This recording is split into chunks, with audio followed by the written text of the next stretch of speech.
اللہ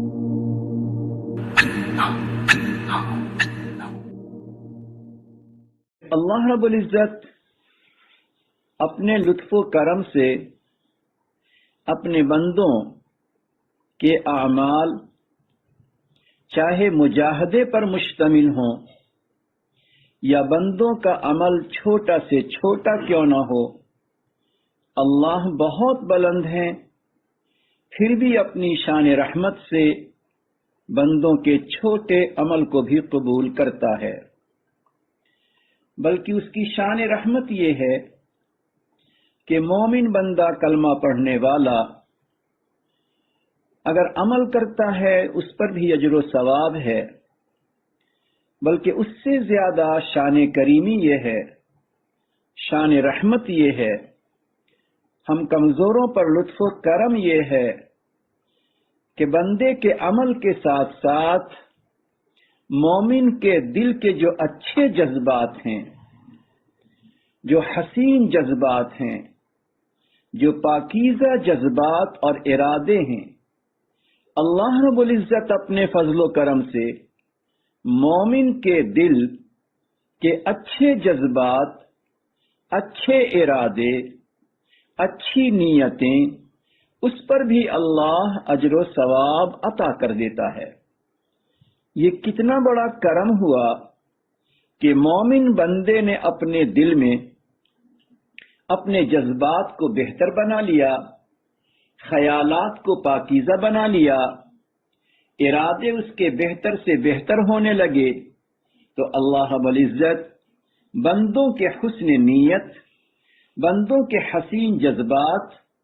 بندوں کے پاکیزہ ارادے، اسے بھی اللہ پسندیدگی کی نظر سے دیکھتا ہے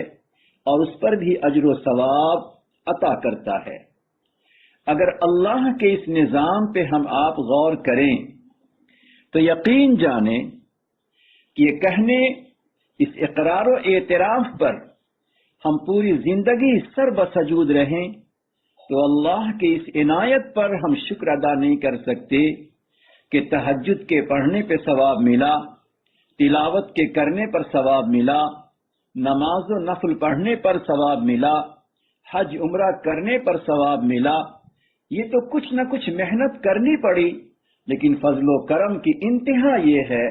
کہ اگر اس کے دل کے جذبات، اس کے دل میں اچھے ارادے، حسین نیتیں اگر ہیں تو بغیر کیے ہوئے بھی اللہ کی طرف سے اس کو اجر و ثواب مل جاتا ہے۔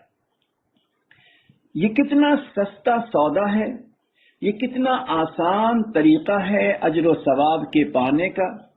یہ کتنا سہل اور بہتر راستہ ہے کہ انسان اگر اپنے دل کے رخ کو صحیح کر لیتا ہے،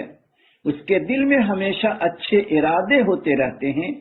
اس کے جذبات ہمیشہ پاکیزہ ہوتے رہتے ہیں، تو اللہ رب العزت اس بندے کو بیٹھے بیٹھے اجر و ثواب عطا کرتے ہیں۔ اس سے بڑھ کر اور کوئی شفقت کی مثال غالباً نہیں ہو سکتی کہ پروردگار بن کیے ہوئے بغیر محنت و مجاہدہ کے بھی اللہ عطا کر دیتا ہے۔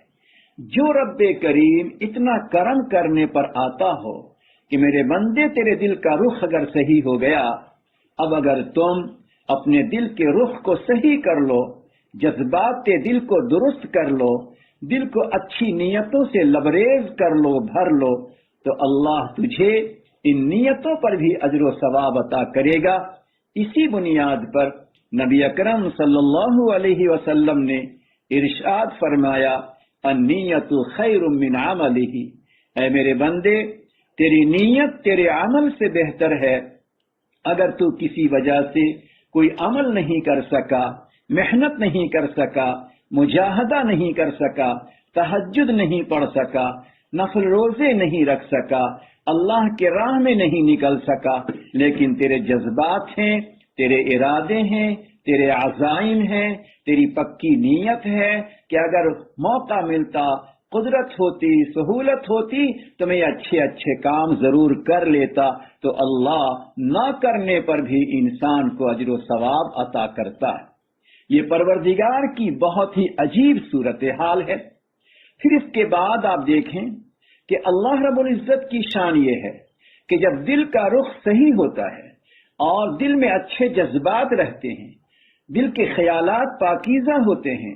اور انسان کے دل میں اچھی اچھی نیتیں ہوتی ہیں اللہ کی رضا کے لیے، تو پھر اللہ رب العزت اسی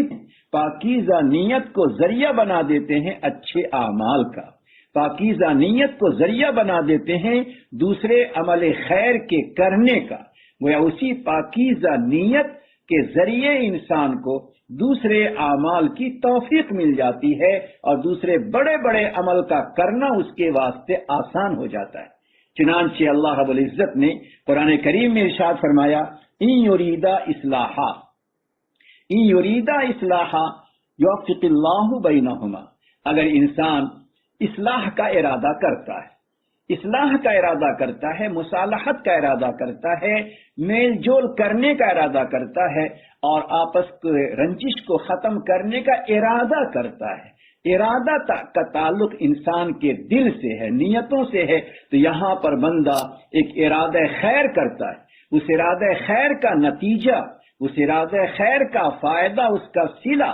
اس کا ثمرہ، اس کا فائدہ فرماتے ہیں اللہ رب العزت یوفق اللہ بینہما، کہ اللہ رب العزت ان دونوں کے درمیان توفیق عطا فرماتے ہیں، موافقت پیدا کر دیتے ہیں، موافقت بھی ہو جاتی ہے دونوں کے درمیان اور اسی کے ساتھ ساتھ بہت سے اعمال کی توفیق بھی ہو جاتی ہے۔ اس سے پتہ چلا کہ کسی بھی اچھی نیتوں کا دل میں ہونا یہ دوسرے اعمال خیر کی توفیق کا ذریعہ ہے۔